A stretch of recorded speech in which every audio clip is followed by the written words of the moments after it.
एक बार एक शिकारी शिकार करने के लिए जंगल में पहुंचा। उसने अपने तीर पर बहुत ही खतरनाक जहर लगाया और शिकार को निशाना बना करके उसने तीर को छोड़ा, लेकिन उसका तीर चूक गया और तीर एक पेड़ पर जा लगा। वह पेड़ बहुत ही हरा भरा और बहुत सारे तोते उस पेड़ पर रहते थे।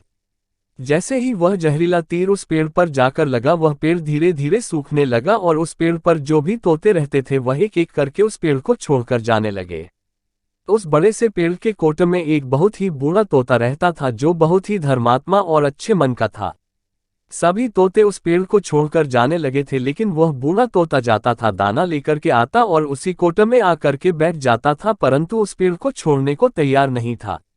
बूढ़े तोते के साथियों ने कई बार आकर के उसे समझाया कि यह पेड़ सूख रहा है और किसी दिन गिर भी जाएगा, चलो किसी और पेड़ पर चलकर रहा जाए, परंतु वह बूढ़ा तोता वहां से जाने को तैयार नहीं हो रहा था।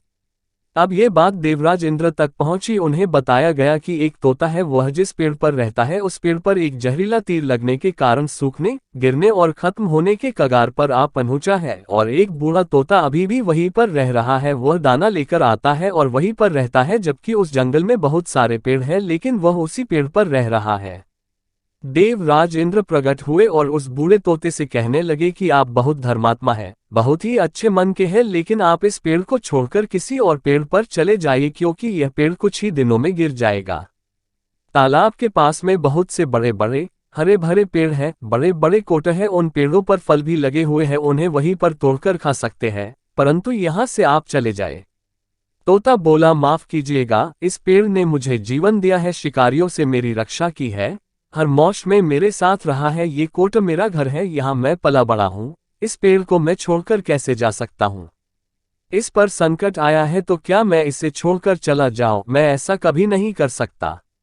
देवराज इंद्र तोते के इस बात से बहुत ही प्रसन्न हुए। उन्होंने तोते से कहा, मैं आपके इस बात से बहुत ही खुश हूँ, मांगो जो आपको मांगना हो।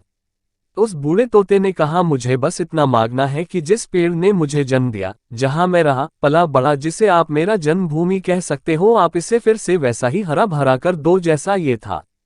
देवराज इंद्र ने अमृत से उस पेड़ को सिंच दिया और पहले की तरह हरा भरा कर दिया। अब वापस से उस पेड़ पर आकर के बाकी तोते रहने लगे। वह बूढ़ा तोता कुछ समय तक और जिंदा रहा, फिर उसकी मृत्यु हो गई और वह स्वर्ग में चला गया।